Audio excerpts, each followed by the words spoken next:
free in-home or virtual valuation.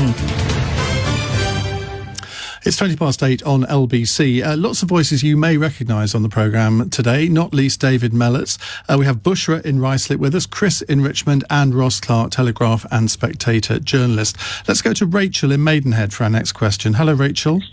Hello, thank you. When should we expect a proper return to international travel and get information about specific countries on the red list and how they can get off them? The government should recognise that there are lots of people who need to travel abroad to live, work, see family, etc., and it's not just a holiday. Chris in Richmond, I'm going to come to you first on this because you have direct experience of how confusion can cause, well, quite a lot of aggro, don't you? I do. So I went to South America, to Argentina, to see my wife's family at Christmas, and we went there being allowed to go there. We didn't break any lockdown rules, got there, and then within a few days, my brother was texting me furiously saying, they're going to put hotel quarantine when you come back. And we had about sort of 4 or 5 days of sleepless nights thinking, well, how's it going to work? So it is very stressful. And I have to say that a lot of people talk about travel as if it's sort of a jolly, but for a lot of people, it's very difficult. One of my best friends from university came from Australia a couple of weeks ago to bury his mother. And he'd been to the UK a few weeks before, had to quarantine, go back to Australia, stay in a hotel, get a call from his dad saying, your mum's died. Float back to the UK, quarantine again, go back to Australia. Now, that's horrible. And that's probably the worst example I've seen. I do think we need certainty very soon. We need the transport industry to be supported. Heathrow and Hounslow and Crawley, I believe, are some of the highest furlough rates in the country. Aviation is fundamental to our economy, and people live in this country, immigrants, need certainty as to when they can go and visit their families and for them to come and visit us. So the sooner the better, as far as I'm concerned, particularly for people that have already had their vaccines.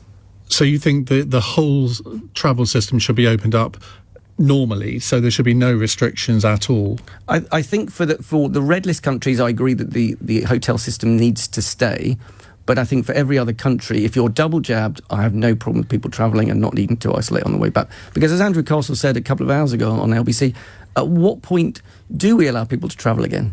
If people have been vaccinated, what more can they do?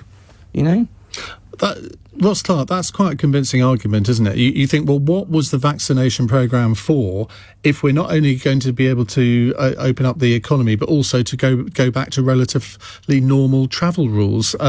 We might as well not have been vaccinated if we don't do that fairly soon.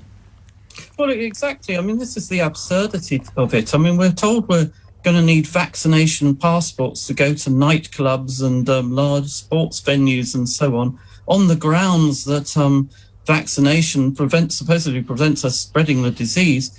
But then when it comes to, going abroad and coming back into the country, vaccination seems to count for nothing. It sort of, the policy works on the assumption that it's absolutely no use whatsoever in preventing spread of the disease. And I'm pleased that Chris brought up the example of his family, because so often this debate is just sort of held in terms of sort of people going on a 2-week holiday to Spain, of course, and it's not. It's about families reuniting. It's about people traveling for work. It's about people being trapped abroad. And my son lives in Moscow.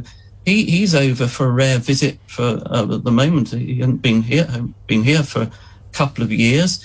He's been double vaccinated. He's had COVID fairly recently, so he's got all the antibodies from that. He's had to pay for these numerous tests. He had to isolate for 5 days, and then he was told if he paid for another test, he could then be freed from this isolation. But then, he had a couple of hours free, and then he got ding-dong on the phone. Sorry, you've got to isolate again because perhaps somebody on the aeroplane tested positive for COVID. And yet, he'd shown 3 negative tests since he'd been on that aircraft.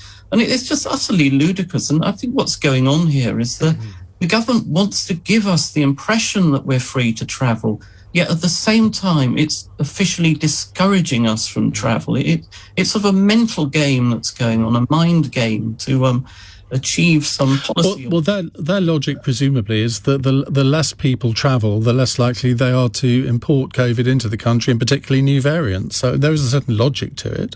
Well, yeah, but if you look at this, amber watch list, which I'm pleased to say seems to have been dropped now. You look at the countries on it. There's only one of the countries, Spain, actually has a higher infection rate than we do, and you'd think it's sort of ludicrous to, take a country like Greece, which has much lower infection rate than us, and then tell people, you go over there, come back, you've got to stay in a hotel for 10 days. It's sort of utterly ridiculous.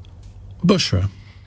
So I think the vaccine has been a game changer, and vaccinations... But it doesn't feel like that, does it? That's the problem, because if they keep continuing to impose these restrictions, people think, well, yeah, what was the vaccine for then? Well, it has been. So if you look at the pictures in Heathrow today, you know, we're welcoming double vaccinated people from the EU and America. And I think that's wonderful. You know, as Ross and Chris have said, you know, travel is so important for families to be together in the economy. However, we have to remember we are coming out of a global pandemic, and to open the floodgates would be a mistake. And we're not. So we're allowing double vaccinated people through. We're still asking them to do a test at day 2, not at day 8, because by definition, the variants that will get through with the double vaccinated will be those that are resistant to the vaccine. So yes, we can, resume travel, but with that level of caution. So you're happy with what they've announced on EU and Americans coming in with double vaccination? I'm very happy with that. And hopefully, you know, as things progress, as numbers reduce, vaccinations numbers go up, the risk of variants reduce, perhaps we won't need to do PCR tests. But if you open the floodgates, it's a very dangerous strategy. David Mellor. Well, it's perfectly obvious that travel will be difficult because each individual country determines its own rules, and so there's no way it's ever going to get any easier for the foreseeable future, which is why I'm shuttling between London and Dorset. I don't miss airports. Because you used to travel a lot, didn't you? I did. But I don't see the point. You know, somebody was caught up, a friend of mine, in a 4-hour queue to try and get back into this country.